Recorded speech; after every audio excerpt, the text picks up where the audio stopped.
ओम नमो भगवते वासुदेवाय नमो। नमस्कार बंधुगण आपण मानकु आम यूट्यूब चैनल को स्वागत।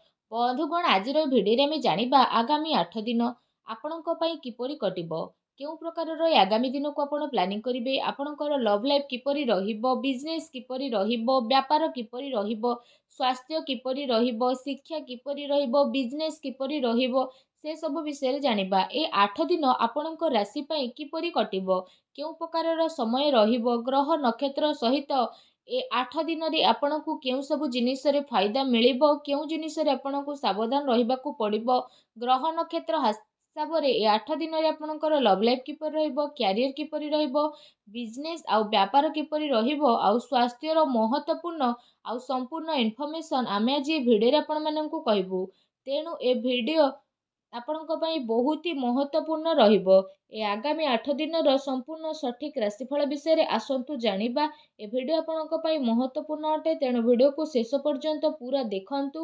ଭିଡ଼ିଓକୁ ପୁରା ଆରମ୍ଭ କରିବା ପୂର୍ବରୁ ଆପଣଙ୍କୁ ରିକ୍ୱେଷ୍ଟ, ଭିଡ଼ିଓକୁ ଗୋଟେ ଲାଇକ୍ କରନ୍ତୁ।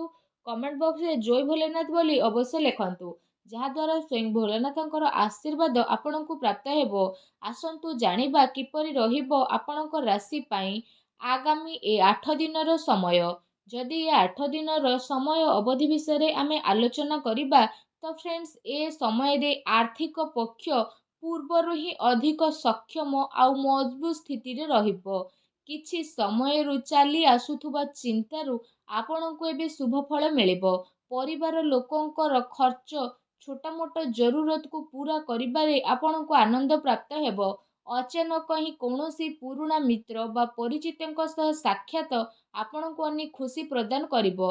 फ्रेंड्स एहा सहित ए समय रे भाग्य उन्नतिर मध्य शुभ अवसर बनुछि। जो कार्य पूर्व किछि समय रु आपनकर अटकी थिला किंबा होई पारु नथिला, एबे से सब पूरा हेबार समय आसी जाइछि। किछि विरोधी माने आपनक ऊपर भारी हेबे, किंतु आपनकु आयत्त करि परिबे नाही। फ्रेंड्स ए समय रे विद्यार्थी मानकर प्रतियोगी परीक्षार परिणाम तांको सपक्ष रे मध्य जीव। आवश्यकता रहिछि कि पूर्वठारु अधिक परिश्रम करिबार।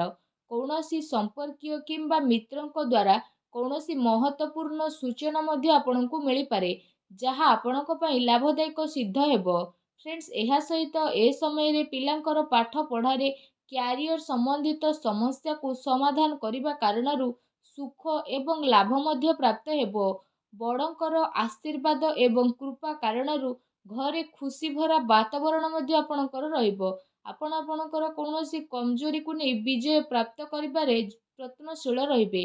ता सहित पूर्व समय रु काफी समय रु जहा कार्य आपणकर अटकी थिला होई पारु नथिला, से सबु कार्य एवं आपणकर प्रयास द्वारा पूर्ण हेबार पूरा संभावना मध्य बनुछि।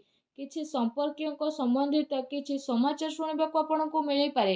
भाईଙ୍କ द्वारा बटबार संबंधित विवाद को आपण आपसिक संबंध बा कौनसी माध्यमता द्वारा आसानी रे आपण ताको पाई जिबे। राजनीति तथा महत्वपूर्ण लोकंको द्वारा लाभदायक आपणकर संपर्क बनिबो। आपण आपणकर बुद्धिमत्ता और हुशियारी द्वारा अधिकतर कार्य को निभेबा पई चेष्टा करिवे। ता सहित जदि आमे कहिबा, ए समय रे किछि लोक आपणकर आलोचना उपरि निंदा मध्य करि पारंती। एपरि नकारात्मक प्रवृत्तिर लोकंक ठारू दूरता आपणकु बनै रखिबार अति आवश्यकता रहिछि। खर्चर अधिकता रहिबो, जो कारण पई आपणकर बजेट मध्य बिगिड़ी पारे। भाईଙ୍କ सहित संबंध मधुर बनै रखिबारे आपणकर विशेष भाବରେ योगदान रहिबो। ए समय रे आपण आपणकर क्रोध एवं आदेश को काबू रे रखिबा आपणक पई अति आवश्यकता रहिछि। केते थर तरतर होई अति उत्साह सहित बना जाइथिबा खेल आपणकर बिगिड़ी पारे, जो कारण पई पारिवारिक सुख शांति आपणकर प्रभावित मध्य हेबो।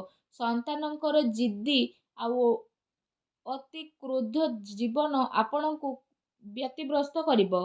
ता सहित ए समय रे आपण आपणकर भावना उपरे कंट्रोल रखंतु, काहेकि ना केही भी आपणकु भावनात्मक रूप रे बेवकूफ मध्य बनाई पारंती। व्यर्थ कार्य रे धन खर्च हेबार मध्य जोग बनुअछि।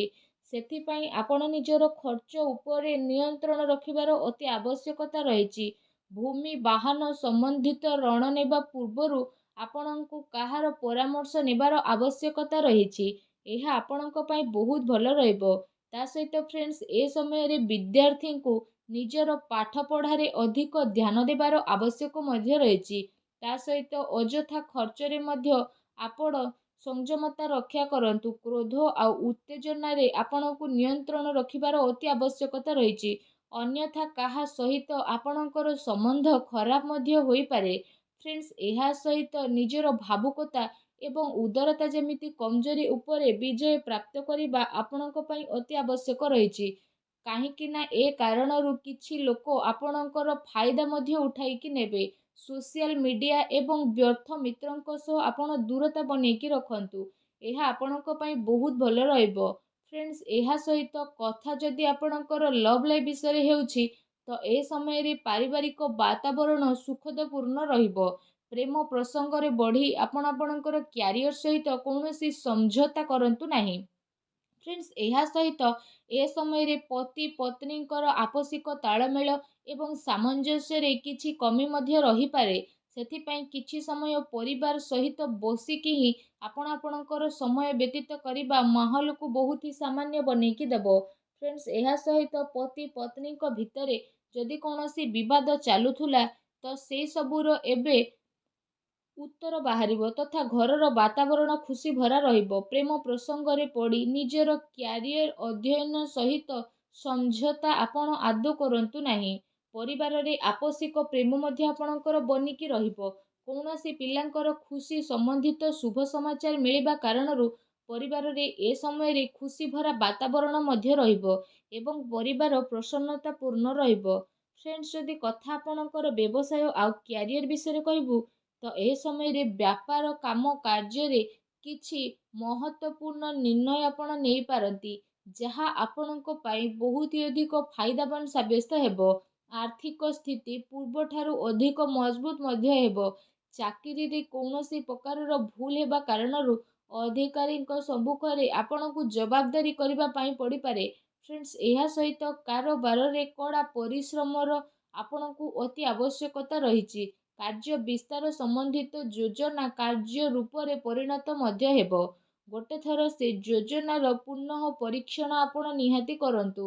ଚାକିରିରେ ହାଲକା ଫୁଲକା ଅସୁବିଧା ଆସିବ, କିନ୍ତୁ ଆପଣ ନିଜର ବୁଦ୍ଧିମତ୍ତା ଆଉ ବିବେକର ସହିତ ସବୁ ଅସୁବିଧାକୁ ସାମ୍ନା କରିବେ ଓ ଶାନ୍ତିପୂର୍ଣ୍ଣ ଭାବରେ ସୁଲଝେଇ ମଧ୍ୟ ନେବେ। ତା ସହିତ କାର୍ଯ୍ୟ କ୍ଷେତ୍ରରେ ବିସ୍ତାର ପାଇଁ ମଧ୍ୟ କିଛି ଯୋଜନା ଉପରେ ବିଚାର ମଧ୍ୟ ହେବ। ଏ ସମୟରେ ମାର୍କେଟିଂ ସମ୍ବନ୍ଧିତ କାର୍ଯ୍ୟରେ ଅଧିକ ଆପଣଙ୍କୁ ଧ୍ୟାନ ଦେବାର ଆବଶ୍ୟକତା ମଧ୍ୟ ରହିଛି। କୌଣସି ବଡ଼ ଅଧିକାରୀ ବା ରାଜନୀତି କ୍ଷେତ୍ରରେ ଆପଣଙ୍କର ସାକ୍ଷାତ ବହୁତ ଫାଇଦାମାନ ସାବ୍ୟସ୍ତ ହେବ। ଚାକିରି ପେଶା ବ୍ୟକ୍ତିଙ୍କର ଦିନଚର୍ଯ୍ୟା ବହୁ ଅଧିକ ବ୍ୟସ୍ତପୂର୍ଣ୍ଣ ରହିବ। ଫ୍ରେଣ୍ଡସ୍, ଏହା ସହିତ ଏ ସମୟରେ ବ୍ୟାପାରରେ ବିସ୍ତାର ସମ୍ବନ୍ଧିତ ଯାହା ଯୋଜନା ପୂର୍ବ କିଛି ସମୟରୁ ଆପଣଙ୍କର ଚାଲୁଥିଲା, ତାର କ୍ରିୟା ନିମନ୍ତ୍ରଣ କରିବାର ଏବେ ସମୟ ଆସିଯାଇଛି। ଜିଏସ୍ଟି ଏସବୁ ଜିନିଷରେ ଜଡ଼ିତ କାର୍ଯ୍ୟ ଆପଣ ଶୀଘ୍ର ହିଁ ପୂରା କରିନେବେ, ଯାହା ଆପଣଙ୍କ ପାଇଁ ବହୁତ ହି ଭଲ ରହିବ। ପ୍ରାଇଭେଟ୍ ଚାକିରିରେ ଲକ୍ଷ୍ୟକୁ ପ୍ରାପ୍ତ କରିବାରେ ଆପଣଙ୍କ ଉପରେ ଏ ସମୟରେ ଚିନ୍ତା ମଧ୍ୟ ରହିବ। ତା ସହିତ ଏ ସମୟରେ କାମ କାର୍ଯ୍ୟକୁ ପୁରା ଗମ୍ଭୀରତା ଆଉ ସଂଯୋଗିତାରେ ଆପଣ ନେଇକି ଯିବେ। ଅନ୍ୟଥା ଆପଣଙ୍କର ଅର୍ଡ଼ର ମଧ୍ୟ କ୍ୟାନସେଲ୍ ହୋଇପାରେ ଆଉ ପଇସା ମଧ୍ୟ ଆପଣଙ୍କର ଫସିପାରେ। ସରକାରୀ ଚାକିରିରେ କୌଣସି ପ୍ରକାରର ଅସୁବିଧା ମଧ୍ୟ ଉତ୍ପନ୍ନ ହେବ। ସେଥିପାଇଁ ବ୍ୟର୍ଥ କାହାରି କାର୍ଯ୍ୟ ଉପରେ ଆପଣ ହସ୍ତକ୍ଷେପ କରନ୍ତୁ ନାହିଁ। ଫ୍ରେଣ୍ଡସ୍, ଏହା ସହିତ ବ୍ୟାପାରରେ କୌଣସି ନୂଆ ନିବେଶ କରିବା ପୂର୍ବରୁ ତାର ଭଲ ଭାବରେ ଯାଞ୍ଚ ପଡ଼ତାଳ ଆପଣ ନିହାତି ଭାବରେ କରନ୍ତୁ। କାହାର ଚିକିଣିଆ କଥାରେ ପଡ଼ି ଆପଣ ଆପଣଙ୍କର ଅହେତୁ କରି ବସନ୍ତି। ଚାକିରିରେ ଛୋଟ ମୋଟ ସମସ୍ୟା ଏ ଦିନରେ ଆସିପାରେ, କିନ୍ତୁ ବସ୍ ଆଉ ବରିଷ୍ଠ ଅଧିକାରୀଙ୍କ ସହଯୋଗ ଆପଣଙ୍କୁ ଚିନ୍ତାମୁକ୍ତ ରଖିବ। ଚାକିରି ପେଶା ଲୋକଙ୍କ ପାଇଁ ଏ ସମୟ ମିଲାଜୁଲା ମଧ୍ୟ ରହିବା ପାଇଁ ଯାଉଛି। ଫ୍ରେଣ୍ଡସ୍, ଯଦି କହିବା କଥା ଆପଣଙ୍କ ସ୍ୱାସ୍ଥ୍ୟ ବିଷୟରେ, ତ ଏ ସମୟରେ ଶାରୀରିକ କମଜୋରି ତଥା ହାଡ଼ରେ ଅସୁବିଧା ଭଳି ସମସ୍ୟା ଦେଖାଦେଇପାରେ। ବର୍ତ୍ତମାନ ମାହୋଲରୁ ନିଜେ ନିଜକୁ ବଞ୍ଚେଇ ରଖିବାର ଅତି ଆବଶ୍ୟକତା ରହିଛି। ସ୍ୱାସ୍ଥ୍ୟ ଆପଣଙ୍କର ଠିକ୍ ରହିବ, କିନ୍ତୁ ଖାଦ୍ୟପେୟ ତଥା ଦିନଚର୍ଯ୍ୟାକୁ ବ୍ୟବସ୍ଥିତ ରଖିବା ଆପଣଙ୍କ ପାଇଁ ଅତି ଆବଶ୍ୟକ ରହିଛି। ଏହା ସହିତ ବାୟୁ ବିକାର, ପେଟ ସମ୍ବନ୍ଧିତ ଅସୁବିଧା ମଧ୍ୟ ଆପଣଙ୍କୁ ଆସିପାରେ। ଅଧିକ ଗରିଷ୍ଠ ତୈଳଯୁକ୍ତ ଭୋଜନ ଖାଇବାକୁ ଆପଣ ବର୍ଜନ କରନ୍ତୁ। କୌଣସି ପ୍ରକାରର ଭୁଲ ଆଦତ, ଭୁଲ ସଙ୍ଗତି ଦ୍ୱାରା ଆପଣ ଦୂରରେ ମଧ୍ୟ ରହିବେ। ଏ କାରଣରୁ ଆପଣଙ୍କର ଇମ୍ୟୁନିଟି ସିଷ୍ଟମ ମଧ୍ୟ କମଜୋର ହୋଇପାରେ। ଫ୍ରେଣ୍ଡସ୍, ନିଜର ସ୍ୱାସ୍ଥ୍ୟକୁ ଆହୁରି ଅଧିକ ଭଲ ରଖିବା ପାଇଁ ଆପଣ ନିୟମିତ ଯୋଗ ଏବଂ ପ୍ରାଣାୟାମ କରନ୍ତୁ, ଯାହା ଆପଣଙ୍କ ସ୍ୱାସ୍ଥ୍ୟ ପାଇଁ ବହୁତ ଅଧିକ ଭଲ ରହିବ। ଆଶା କରୁଛି ଫ୍ରେଣ୍ଡସ୍, ଆଜିର ଭିଡ଼ିଓଟି ଆପଣଙ୍କୁ ଭଲ ଲାଗିଥିବ। ଭିଡ଼ିଓଟି ଭଲ ଲାଗିଥିଲେ ଭିଡ଼ିଓଟିକୁ ଲାଇକ୍ କରନ୍ତୁ। ଚ୍ୟାନେଲରେ ନୂଆ ଆସିଥିଲେ ଚ୍ୟାନେଲକୁ ସବସ୍କ୍ରାଇବ୍ କରନ୍ତୁ। ଧନ୍ୟବାଦ।